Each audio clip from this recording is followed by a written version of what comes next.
Alright guys, so we got some pretty big news in Jujutsu Kaisen Phantom Parade today.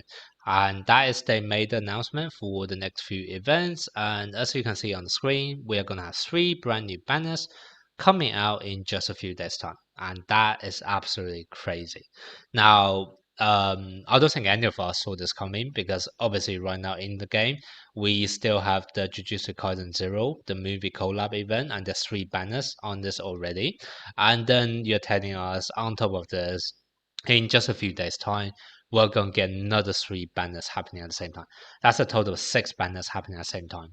That's absolutely crazy. I've never seen any other game do something like this, and I've no idea what the heck the dev was thinking when they decided to release all of them together at the same time. Now, um, I know a lot of people in the community is angry and pretty pissed off about this. I am like that when I first read the announcement as well. Well, I wasn't really angry. I was just more in shock than anything else. I was like, well, what the heck is going on here? Um, but after the news have sank in a bit, what I have actually done is I started calculating in my head how much cubes are we actually losing out because they're rushing all of the content forward. And to my surprise, it wasn't actually that bad. And I kind of just want to point this out to the community in today's video, which is that I definitely do not agree with the way this game is going. The fact they're releasing so much in the banners so quickly, it just I'm just gonna be honest. This seems very greedy. They're trying to money grab. Like there's no other way for me to justify the way they have done this, and that's kind of why I definitely is not going to defend that. However, if you look at the actual impact this is going to have for a vast majority of player, it's not actually that big a deal either. And because there's already so much drama happening in the community, with how much drama all of the other content creators is firing up as well, I don't really want to add any more fire to this topic. And instead, I kind of want to assure any players in the community who is kind of currently upset about this and kind of just provide you some numbers to show you guys this is not actually as a big deal as it seems like. If you actually run the numbers rationally, you wouldn't actually realize that you're not really losing out too many cubes in the process. And provided since the limited characters are still going to be released at half anniversary and 1 year anniversary time frame. Rushing through content is actually normally going to be a good thing for the free-to-play players out there as well. So I just really want to talk about this point because I don't think any other content creator is talking about this. But once again, I'm just going to be very clear. I am 100% not defending the way the dev are rushing through banners. I just want to assure those players who may be upset right now that it's not actually as a big deal as some other people are hyping it up to be. Okay, that's basically the rationale behind my video today. Now, obviously, I understand it may be a bit controversial. So if you guys disagree with anything I said, please do let me know in the comment section as well. I am keen to hear how the community as a whole is thinking about rushing through content, etc. Okay, so let me actually show you some numbers and why I don't actually think this is as a big deal as some people is making it out to be. And that is actually quite simple. Normally when a gacha game release banner too quickly is a bad thing because basically you get certain amount of cubes every single day, and when a new banner comes out too quickly, what happens is you have less time to save up, and therefore you do not have enough currency to actually summon on the character you want. But let's actually take a look at how much free cubes you can get per day in this game. You by completing the daily missions, you just get 30 cubes, okay? And then in the cube shop every single day, there is 10 cubes you can get for free every single day as well. So basically every single day, there are only 40 cubes that you can get obtained for free. Now, this game has only been out for 1 month. So let's call it 30 days. 30 days times 40 cubes per day. That's only 1.2k cubes. That's how much cubes we have gotten from the dailies right now in this game. However, I'm sure all of you guys know, if you have actually started playing on day one, you probably have already either a total of like at least 50k cubes. Whether you have saved them up or used them as summons, that's a different matter, but you could have easily gotten 50k cubes by beating all of the event and content, etc. So out of that 50k cubes that someone could have gotten in this first month, only 1.2k actually came from the dailies. That's a how insignificant amount the daily missions actually contribute to in this game. So even though they are rushing through banners early, what you have to remember is that all of the events that come with those banners are going to come out as well. And because vast majority of the cubes you get in this game are actually coming from the content, are coming from the events, you are not actually getting much from those daily missions anyway. So no matter when those missions, well, sorry, no matter when the banner is going to come out, you are still going to get the bulk of whatever they're going to give you because those are coming from the event. The only ones you will be losing out, it's a time difference multiplied by 40 cubes per day. And then if we actually take a look at how much earlier we are getting certain characters. Now, out of the 3 characters here, Green Gojo is probably the only one I would recommend anyone to summon on. Not to say the other 2 characters are bad; they're very good character. But Green Gojo is probably the only game breaker because you just need a good green DPS. Whereas the other ones, they all have like a budget replacement. So that's kind of why I'm only gonna use Green Gojo as a reference point. If you take a look at when he was released on JP, what you see is, let me show you, JP, the game launched on November 21st, and Green Gojo was added to the game on the 29th of January. So basically, just over 2 months on the JP version. On the global version, we have the game started on the 7th of November, and he's going to be in the game on the 6th of December. So exactly 1 month. So basically, what that means is that on JP version, we got him after roughly like 2 months and like 8 days. On the global version, we got him only after 1 month. So basically, we have lost out on roughly like, let's say, 40 days worth of daily missions or the daily cubes.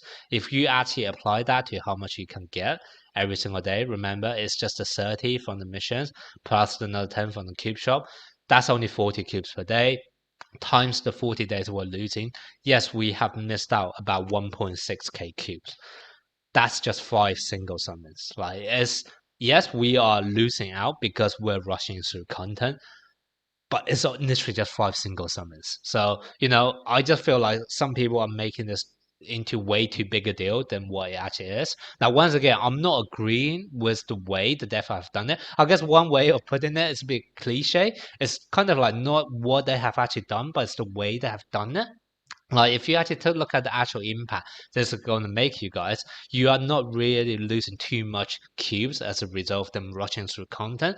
However, the way they have done so many banners in such a short span of time, that is not something anyone can accept. So that's kind of why I feel like, the community still need to voice their opinion on this, but do not get too upset in terms of how much cubes you're losing out, because in all honesty, you're not actually losing out that much.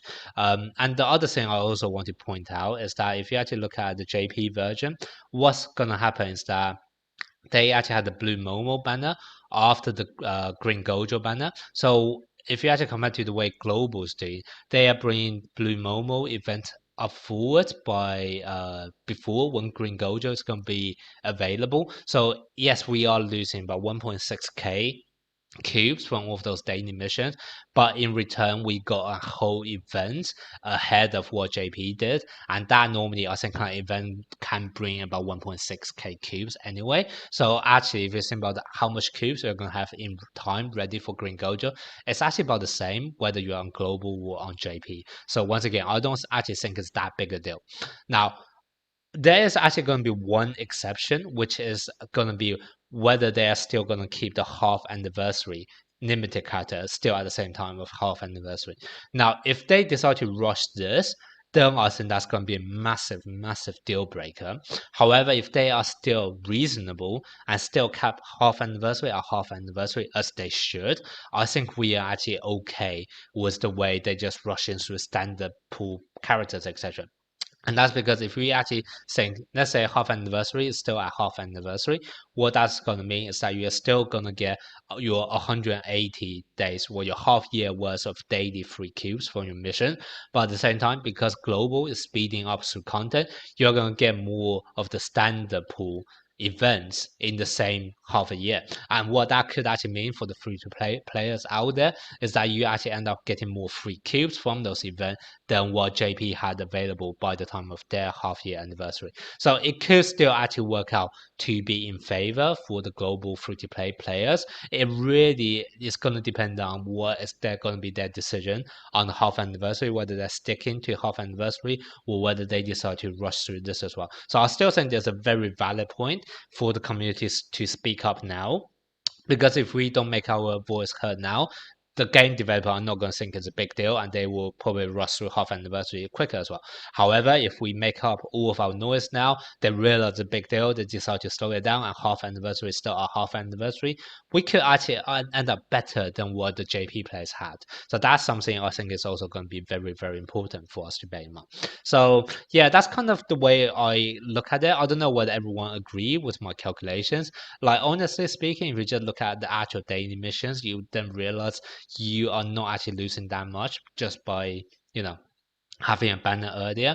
And I'm also going to be honest, the cubes are still going to be there, right? It's not saying that you are not going to get those missing. I don't know. Let's say we had 6 months worth of content happening in 3 months. It's not going to say that we only have 3 months worth of daily. We are still going to get 6 months worth of daily by the time of half year anniversary. It's just that I won't have them available to summon on some of the earlier characters, but I will still have those cubes to summon for the later characters, right? So you're not really losing out anything if you actually think about long-term wise anyway. And if you're thinking about it from the player perspective, for the free-to-play players, you should be skipping all of the standard pool characters anyway. So that's kind of why I'm saying, like, even though yes, they have 3 really strong standard pool characters, you are probably going to end up skipping all of them. Now, if you really want Green Gojo, the way they have done it is actually you can actually reroll for Green Gojo and Red Yuta and also Blue Ghetto all at the same time. Once again, that's not something that was even feasible on the JP version. So I'm actually going to argue we may be slightly better off on global because they're having Green Gojo still happening at the same time as Red Yuta for anyone who do want to reroll. And if you don't want to reroll, you will just be end up skipping off your standard pool characters for your limited character, and provided limited characters are still at half year anniversary, this is not going to make any impact to the free to play players. And then on the other side, if we talk about the pay to win players, this game doesn't give you much cubes, I'm going to be honest. If you are planning to summon on this, you will probably be having to cash out and buy cubes for them anyway. So whether you are buying the cubes for Gojo this month or whether you're buying the cubes for Gojo next month, it's not going to make a massive difference either. You will have to spend those money anyway. It's just whether 1 month now or next month. So once again, I don't think it's going to affect too many pay to win players either. And I just really don't think there's such a big deal as some people may be hyping it out to be. Okay, I am also going to talk about one other thing, which is some people have mentioned on to me in private messages as well, which is some people think they're also nerfing certain Recollection, mainly the free-to-play Recollection Pride. I just want to let you guys know this is not actually nerf. This is the way JP is. So right now, if you actually take a look at the Recollection for Pride, what it says is that you can get a buff for 2 turns and the cooldown for 5 turns. So you can get the buff for 2 times and the cooldowns for 5 turns. If you actually take a look at on the JP version, what you see here, if I can actually load this, if you actually click on this, you will see is that the cooldown is still going to be 5 turns. However, the change that they're going to update, or what people think is a nerf, is actually that you can only the buff is still for 2 times. However, the buff itself only lasts for 8 turns. And basically what this is doing is to preventing you to have like unlimited amount of stacking, because what you could essentially do if you have enough curse energy, what you can end up with is that if I take some character with only, let's say if I take Kaito, I mean normally you wouldn't play this on Kaito, but for demonstration purposes, Kaito have a skill which basically only costs 10 curse energy. And because you get 10 curse energy every single turn, you are guaranteed to be able to use this every single time. If I put the Pride Recollection on Kaido, I can get into essentially a cheat where I could just be stacking up the buff from Pride unlimited number of times because they never expire, and because I'm never using any curse technique attack, it would never be expiring, and therefore I could essentially stack up like infinite amount of damage. However, with what they're going to do it on global right now, and also the way it is on JP, they're gonna add a restriction of only 8 turns. So now you can't do like unlimited stacking on a character to get infinite amount of damage. So this is not really a nerf because it's the way it is on JP anyway. And for vast majority of the use cases, it's not going to make any difference anyway, because vast majority of the time you will only be looking to stack up pride twice, and you can still do that within the 8 turn that buff is available for. You would never really be looking to stack it more than twice anyway. So once again, I just want to reassure anyone who are reading this, once again, don't be upset about this. They're not nerfing the Recollection, they're just fixing it so that once again it's in sync with the way it is on JP.